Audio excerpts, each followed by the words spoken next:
हम स्वीकार नहीं कर सकते। हमारा नौजवान बेटा अगर कोई दलित समाज का शादी करने जाता है, उसको घोड़ी से उतार देते हैं, ये हम स्वीकार नहीं कर सकते साथियों। हमारा आरक्षण किताब में रह जाए, कागजों में रह जाए, हमारी बच्चों के साथ अगर व्यवहार अच्छा नहीं होगा, दुष्कर्म होंगे, अपराध होंगे, उनको पीड़ित किया जाएगा, तो मैं समझता हूं हम लोग न्याय नहीं कर रहे। उनको आवाज देनी पड़ेगी। अगर गरीब दलित का मकान उजड़ता है, उसके ऊपर अत्याचार होता है, तो जिम्मेदारी हमारी बनती है। गरीब की आवाज बनकर उसको ताकत देना, उसके लिए संघर्ष करना, यह प्रत्येक व्यक्ति की जिम्मेदारी है, और खासकर उन लोगों की जिम्मेदारी है, हम जैसे लोगों की जो राजनीति करते हैं। राजनीति होती है, चुनाव आते हैं, हार जीत होती है, सत्ता भी है, विपक्ष भी है, लेकिन देश और प्रदेश में जो सबसे अंतिम छोर में व्यक्ति खड़ा है, जिसके निवाले में रोटी डालने को पैसे नहीं हैं, जो अपनी बच्चियों के हाथ पीले करने के लिए दर दर भटकता है, उसकी मदद करने के लिए हमको आगे आना पड़ेगा। मुझे दुख के साथ कहना पड़ता है साथियों कि देश में आज खाई बढ़ गई है। जो अमीर थे इतने अमीर हो गए, उनको अपने पैसे गिनने का समय नहीं है, और जो गरीब थे वो इतने गरीब हो गए, उनको 2 जून की रोटी नसीब नहीं है। इस खाई को कम करना पड़ेगा। अमीर और गरीब की खाई को, गांव और शहर की खाई को, ये तब संभव होगा जब हम लोग अपने मन के अंदर उन विचारों को पालें जो बाबा साहब अम्बेडकर हमको देकर गए थे। 70 साल पहले जो बात कही थी, आज वो उतनी ही सच है जो 7 दशक पहले थी। हम सभी साथियों को मिलकर एक नए भारत का, एक नए राजस्थान का निर्माण करना चाहिए।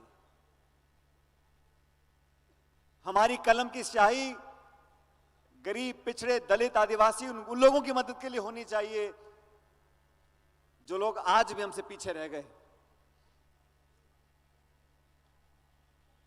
2023 चालू हो गया साथियों, और आप सब जानते हो कि फरवरी का महीना हर साल आता है,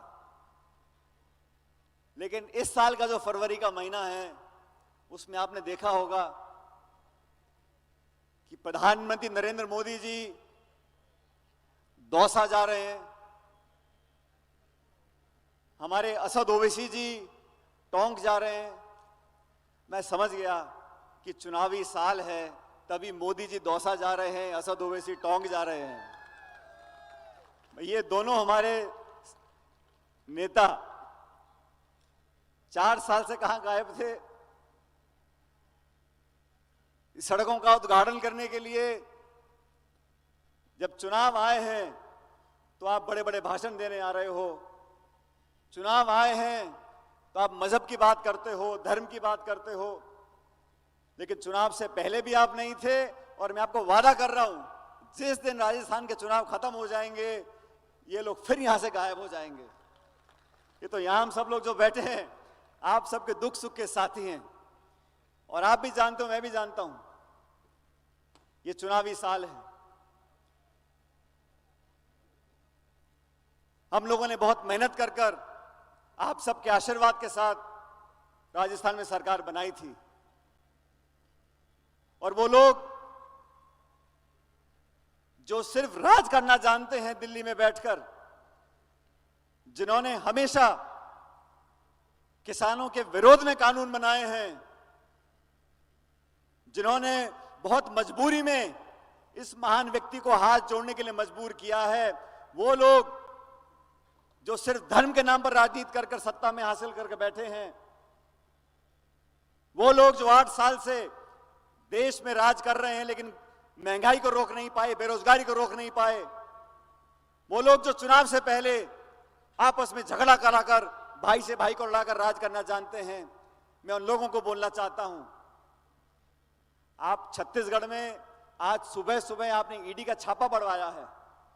कांग्रेस पार्टी का अधिवेशन 3 दिन के बाद है छत्तीसगढ़ के अंदर, और आज ईडी की कार्रवाई यहां पर हो रही है। पूरा देश देख रहा है,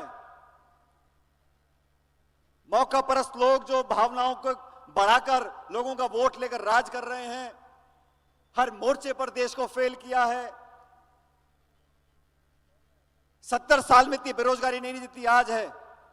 मैं उन लोगों से पूछना चाहता हूं कि आपने क्या योगदान दिया 8 सालों के अंदर। जनता ने पूर्ण बहुमत की सरकार आपकी बनाई है, लेकिन आप जनता की उम्मीदों पर खरे नहीं उतरे। और जब चुनाव आएगा फिर आप वही करोगे। मंदिर और मस्जिद, हिंदू और मुसलमान, हिंदुस्तान और पाकिस्तान, यही 2-3 नारे हैं। बाकी खाद का, बीज का, बिजली का, पानी का, रोटी का, नौकरी का, उद्योग का, निवेश का, चिकित्सा का, सड़क का, अस्पताल का कोई जिंदा नहीं है, कोई लेना देना नहीं है। चुनाव से पहले भाषण देने आ जाओ। और मैं तो आदरणीय प्रधानमंत्री से पूछना चाहता हूं कि 4 साल से आपने मुड़कर नहीं देखा। आपने एआरसीपी को राष्ट्रीय परियोजना घोषित करने की आपने 5 साल पहले वादे किए थे, वो आपको याद नहीं आए। हां, आपको दिल्ली से मुंबई सड़क जा रही है, दिल्ली से मुंबई सड़क जा रही है, और उनको कौन सा जिला मिला उद्घाटन करने के लिए? दौसा जिला मिला। उनको भी मालूम है कि जहां हमारा गढ़ है हमारी पार्टी का, हम लोगों का, वहीं जाके दस्तक देनी है। आप कितनी मीटिंग कर लो, कितने फीते काट लो, कितनी घोषणाएं कर लो, लेकिन जनता और मतदाता अपने और पराये का फर्क करना जानता है। उसको मालूम है कौन हमारे लिए जीने मरने को तैयार है और कौन वोट लेने के लिए यहां पर आए हैं। इसलिए साथियों, मैं खासकर नौजवान साथियों को बोलना चाहता हूं, आने वाला जमाना आपका है, ये प्रदेश और देश आपका है, आपके कंधे पर बहुत बड़ी जिम्मेदारियां हैं। हम लोग अगर संगठित रहेंगे, मजबूती से काम करेंगे। पिछले दिनों में मैंने प्रदेश में कई जगहों जाकर किसान सम्मेलन किए और हमने केंद्र सरकार को आह्वान किया कि आपने खरीद पर कानून अभी तक नहीं बनाया, 3 काले कानून वापस ले लिए, लेकिन एमएसपी पर कानून नहीं बनाया। हम केंद्र सरकार को मजबूर करेंगे कि एमएसपी पर कानून बनाए ताकि किसान की खरीद एक गारंटी बने और कानून में प्रावधान डाला जाए। आप सब लोगों से निवेदन करना चाहता हूं, गंगानगर में जब जब मैं आया हूं, आप सब लोगों ने भरपूर आशीर्वाद दिया है। और सचमुच आज मुझे खुशी इस बात की है कि इस ऐतिहासिक चौराहे पर, इस ऐतिहासिक मूर्ति के अनावरण में मैं और आप सब लोग इकट्ठे शामिल हो सके, और अब हमारा संबंध हमेशा हमेशा के लिए बन गया। आने वाली पीढ़ियां इस मूर्ति से प्रेरणा लेंगी। जिन चुनौतियों का सामना कर कर बाबा साहब ने पढ़ लिख कर इस देश के संविधान का निर्माण किया, वही बात स्वर्गीय पायलट साहब कहा करते थे कि गरीब के बच्चे, किसान के बच्चे, दलित के बच्चे पढ़ लिख कर उन कुर्सियों पर बैठ जाएं जहां से देश और प्रदेश की नीतियां बनती हैं, तब इस देश और प्रदेश का विकास होगा। इस बात को सच करने के लिए हम सबको बच्चों को पढ़ाना पड़ेगा।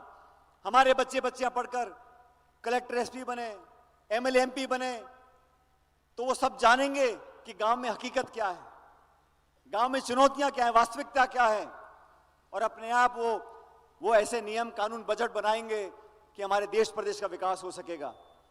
मैं आप सब लोगों से आह्वान करना चाहता हूं, आने वाले समय में हम सब चाक चौबंद रहें। हमको बांटने वाले लोग, हमको लड़ाने वाले लोग, हमारे बीच में फासला करने वाले लोग, उनसे हमें सचेत रहना है। अच्छे लोगों का, भले लोगों का, अच्छी नियत वाले लोगों का, आपके बीच रहने वाले लोगों का, आपके दुख दर्द में शामिल होने वाले लोगों का आप चयन करें, अच्छे लोगों को आशीर्वाद दें, ताकि हम और आप मिलकर आने वाले समय में जिला, प्रदेश और देश में एक नई क्रांति ला सकें, एक नई पीढ़ी का हम लोग आगमन कर सकें। हमेशा की तरह आज भी आप लोगों ने आशीर्वाद दिया।